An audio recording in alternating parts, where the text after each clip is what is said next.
membaca, berdoa dan lakukan. Babela, Babela, lakukan agar Tuhan senang. Baca kitab sucimu, berdoa tiap hari. Lakukan firman Tuhan, lakukan agar Tuhan senang. Halo, selamat pagi adik-adik. Gimana kabarnya hari ini? Mbak Dia berharap kita semua dalam keadaan yang sehat. Kita harus tetap bersyukur dan tetap semangat walaupun keadaan belum membaik dan kita belum bisa bersekolah minggu bersama-sama secara langsung. Saat ini kita mau berdoa terlebih dahulu untuk membuka sekolah minggu pada pagi hari ini. Mbak Dea akan menolong dalam doa pembukaan dan mari kita berdoa. Tuhan Yesus, terima kasih untuk berkat-Mu, untuk kesehatan yang boleh Engkau berikan kepada kami hingga saat ini. Tuhan, saat ini kami sudah siap untuk bersekolah minggu. Biarlah kami boleh mendengarkan firman-Mu, biarlah kami boleh memuji Engkau, dan biarlah Engkau boleh memberkati sekolah minggu kami dari awal hingga akhir. Tuhan, kami menyerahkan sekolah minggu ini ke dalam tangan kuasa-Mu. Dalam nama Tuhan Yesus kami bisa berdoa dan mengucap syukur. Amin. Jangan lupa siapkan Alkitabnya, kita mau belajar bersama-sama. Sebelumnya Mbak Dia mau tanya dulu, ada yang inget nggak siapa yang ngajar sekolah minggu lalu? Terus pelajaran apa yang disampaikan sama guru sekolah minggu itu? Ayo inget nggak? Harus diinget ya. Biar kalian nggak lupa, Mbak Dia mau nge-review sedikit tentang pelajaran minggu lalu. Yang nyampein firman Tuhan di minggu lalu Mbak Christine. Nah, Mbak Christine mengajarkan kita untuk kita boleh terus bersukacita dalam pembaptisan. Kalau kita mau dibaptis, kita mau percaya kepada Tuhan, pastinya kita akan bersukacita. Tapi bukan hanya kita aja yang bersukacita, pasti keluarga kita, orang-orang yang melihat kita dibaptis, dan juga Tuhan Yesus sangat bersukacita kalau kita mau dibaptis dan percaya kepada Tuhan Yesus. Nah, sebelum kita mendengarkan firman Tuhan, biar lebih semangat lagi, Mbak Dia mau ngajak kalian buat memuji Tuhan. Ada satu video, juga satu lagu. Kita mau bersama-sama memuji Tuhan. Kita mau bangkit berdiri, kita mau bernyanyi, dan kita mau menari buat Tuhan. Yuk semangat!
Buat mendengarkan firman Tuhan pada pagi hari ini, sebelumnya Mbak Dia mau membacakan firman Tuhan yang akan kita pelajari pada pagi hari ini. Adik-adik bisa membukanya di dalam Kisah Para Rasul 8 ayat 26-40. Mbak Dea akan membacakan dan kalian bisa menyimaknya. Teman-teman, jangan lupa di like dan subscribe. Kisah Para Rasul 8 ayat 26-40. Sida-sida dari tanah Ethiopia. Kemudian berkatalah seorang malaikat Tuhan kepada Filipus, katanya, bangunlah dan berangkatlah ke sebelah selatan menurut jalan yang turun dari Yerusalem ke Gaza. Jalan itu jalan yang sunyi. Lalu berangkatlah Filipus, adalah seorang Ethiopia, seorang sida-sida, pembesar dan kepala perbendaharaan Sri Kandake, ratu negeri Ethiopia yang pergi ke Yerusalem untuk beribadah. Sekarang orang itu sedang dalam perjalanan pulang dan duduk dalam keretanya sambil membaca kitab Nabi Yesaya. Lalu kata Roh kepada Filipus, pergilah ke situ dan dekatilah kereta itu. Filipus segera ke situ dan mendengar sida-sida itu sedang membaca kitab Nabi Yesaya.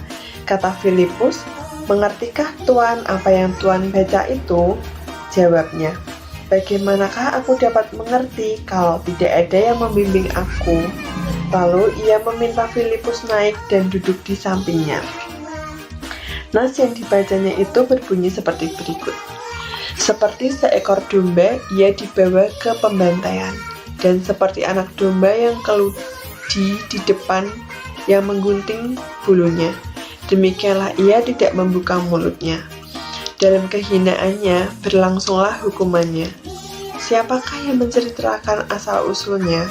Sebab nyawanya diambil dari bumi. Maka kata sida-sida itu kepada Filipus, aku bertanya kepadamu, tentang siapakah Nabi berkata demikian? Tentang dirinya sendiri atau tentang orang lain? Maka mulailah Filipus berbicara dan bertolak dari nas itu. Ia memberitakan Injil Yesus kepadanya. Mereka melanjutkan perjalanan mereka dan tiba di suatu tempat yang ada air. Lalu kata sida-sida itu, lihat, di situ ada air. Apakah halangannya jika aku dibaptis? Sahut Filipus, jika Tuhan percaya dengan segenap hati, boleh. Jawabnya, aku percaya bahwa Yesus Kristus adalah anak Allah.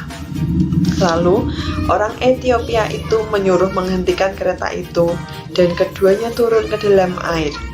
Baik Filipus maupun sida-sida itu, dan Filipus membaptis dia.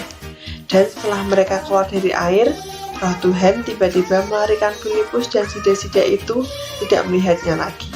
Ia meneruskan perjalanannya dengan sukacita. Tetapi ternyata Filipus ada di Asdod.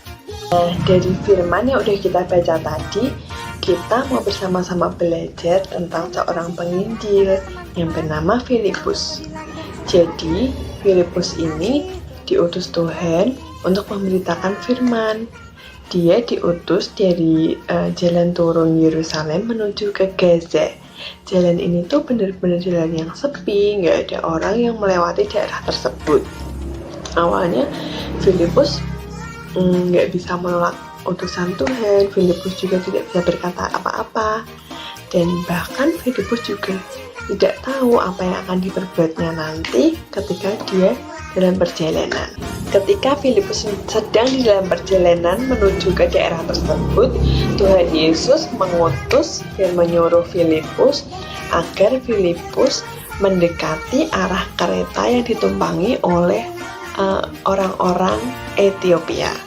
Dan ketika Filipus mendekat, Filipus mendengarkan bahwa orang-orang dari Ethiopia tersebut sedang membaca firman tentang Nabi Yesaya. Ketika sedang di dalam perjalanan, Filipus dan juga orang-orang Ethiopia ini terlibat percakapan dan mereka terasa begitu akrab sekali. Sesampainya di suatu tempat, orang-orang Ethiopia ini melihat bahwa ada air. Di situ orang-orang Ethiopia langsung berkata kepada Filipus, apakah ada halangannya jika aku ini dibaptiskan? Lalu Filipus menjawab, kalau Tuhan sudah percaya, maka boleh. Nah, seketika itu juga Filipus membaptiskan beberapa orang Ethiopia ini. Dan dengan sepenuh hati, orang-orang Ethiopia ini berkata, "Aku percaya bahwa Yesus Kristus adalah Tuhan." Dan setelah mereka keluar dari air, setelah mereka dibaptis, maka mereka melanjutkan perjalanan mereka dengan penuh sukacita. Nah, sekarang kita mau belajar. Kalau memilih Tuhan Yesus sebagai juru selamat itu adalah pilihan yang sangat baik. Maka dari itu, kita harus mengambil komitmen untuk kita boleh percaya kepada Tuhan Yesus. Walaupun banyak sekali tantangan yang akan kita hadapi, mungkin banyak orang yang mengejek kita, mungkin ada orang yang meremehkan kita, namun kita harus tetap menghadapinya, kita harus tetap percaya bahwa Tuhan Yesus yang akan memberikan jalan bagi kita. Ketika kita sudah percaya kepada Tuhan Yesus, maka kita harus hidup sesuai dengan kehendaknya.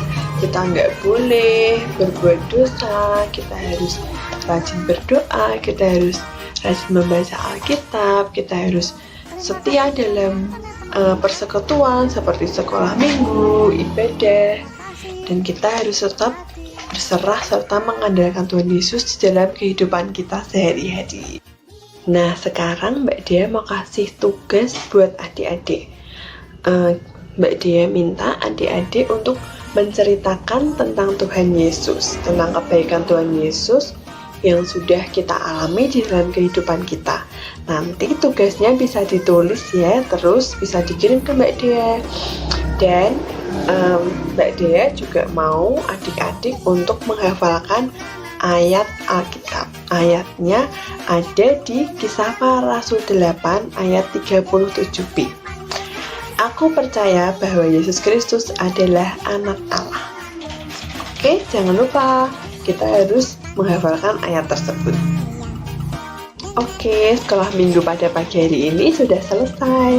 Mbak Dea mau ngingetin adik-adik buat tetap kasih persembahan. Nanti persembahannya dimasukin di botol yang udah disediain di rumah masing-masing ya. Nanti kalau kita udah ke sekolah minggu secara langsung, botolnya bisa dibawa ke sekolah minggu. Oke? Nah, sebelum kita menutup di dalam sekolah minggu pada hari ini, Mbak Nia akan menolong kita di dalam doa penutup. Nah, sebelum kita menutup sekolah minggu hari ini, kita akan berdoa bersama-sama ya. Lipat tangannya, tutup matanya, kita akan berdoa. Tuhan, terima kasih untuk sekolah minggu di pagi hari ini. Mengucap syukur karena kami masih bisa belajar firman-Mu. Biarlah setiap yang kami pelajari hari ini bisa kami terapkan dalam kehidupan kami. Kami bisa menjadi anak-anak-Mu yang setia dan melakukan setiap firman-Mu dalam kehidupan kami. Dan kami juga menyerahkan persembahan yang sudah kami berikan. Biarlah persembahan ini akan bisa kami gunakan untuk kemuliaan nama-Mu, dan nama-Mu akan semakin besar melalui persembahan dan juga hati yang sudah kami berikan untuk Engkau ya Tuhan. Kami menyerahkan ya Bapa untuk kehidupan kami selanjutnya. Kiranya Engkau bersama dengan kami dalam kami belajar, kami beraktivitas. Kiranya Engkau yang akan terus bersama-sama dengan kami. Terima kasih ya Tuhan, doa yang jauh dari sempurna ini kami panjatkan dalam nama Tuhan Yesus. Haleluya. Amin. Ya, selamat hari Minggu. Tuhan Yesus memberkati. Kita bertemu lagi minggu depan. Dadah.